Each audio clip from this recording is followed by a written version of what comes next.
Hello, আসসালামু আলাইকুম দর্শক। আমি চলে এসেছি হাতির ঝিল। আসলে আজকে ইলেকশনের দিন হাতির ঝিল একদম পুরা ফাঁকা, একদম ক্লিয়ার।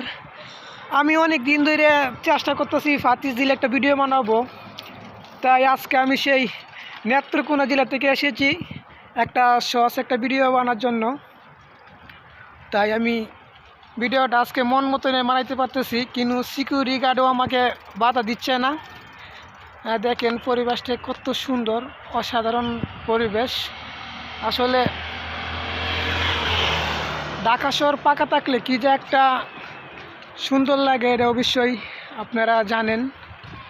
তাই আজকে ইলেকশনের দিন দেখে আজকে পুরো হাতির ঝিল ক্লিয়ার। আমার পিছনে ব্যাকগ্রাউন্ডটা দেখেন, খুব সুন্দর, অসাধারণ। আসলে আমি অনেক দিন ধরে আশা করতেছি যে আমি হাতির ঝিল একটা ভিডিও বানাবো, তাই ভিডিওটা আজকে আমি বানাতে পারতেছি। খুব সুন্দর। আর আপনারা কে কোন জেলা থেকে দেখতেছেন অবশ্যই আমাকে লাইক, কমেন্ট, শেয়ারের মাধ্যমে, কমেন্টসের মাধ্যমে জানিয়ে দিবেন। আপনারা সবাই ভালো থাকবেন, সুস্থ থাকবেন। আসলে ব্যাকগ্রাউন্ডটা খুব সুন্দর, অসাধারণ। যেভাবে আপনাদেরকে আমি আরও ভালো ভালো ভিডিও দিতে পারি, অবশ্যই আমাকে ফলো দিয়ে রাখবেন। ভালো থাকেন। Good bye.